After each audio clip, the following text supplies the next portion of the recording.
A major immigration shift announced by Trump administration is now creating fresh uncertainty for thousands of Indians living and working in the United States. Now, what could emerge as a new point of tension between New Delhi, which is India's capital, and Washington, US? Yes, the US immigration authorities initially signed that temporary visa holders may soon have to leave America and return to their home country before applying for permanent residency. Now, the announcement triggered immediate concerns across immigrant communities, especially among Indian professionals working in the US tech sector. For decades, the L1 visa holders, H1B, and student visas were generally allowed to apply for permanent residency from inside the US through a process known as the adjustment of status.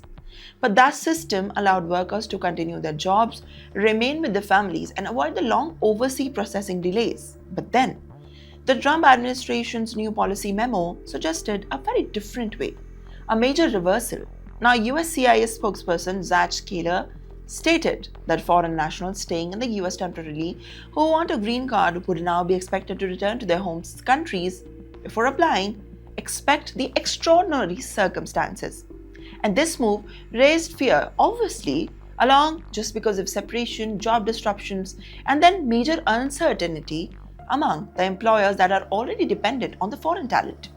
Now, this concern was especially serious around Indians because 1.2 million highly skilled Indian professionals are there with their families, which are currently stuck in America's employment-backed green card backlog.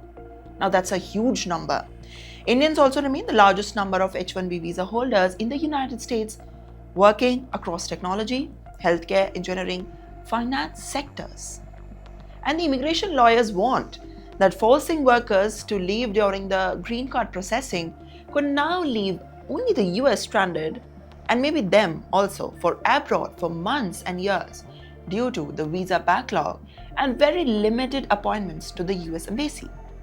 Now, critics argued that policy could now weaken America's ability to attract the global talent.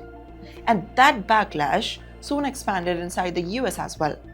Democratic lawmakers strongly criticized this move, as well as Congresswoman Grace Meng also called the decision reprehensible, while Congress Greg Stanton warned that making the legal immigration harder could now damage the US economy by driving away all of the skilled workers, researchers, engineers, and also the university staffs away from US. But amid the growing panic, USCIS later issued an important clarification.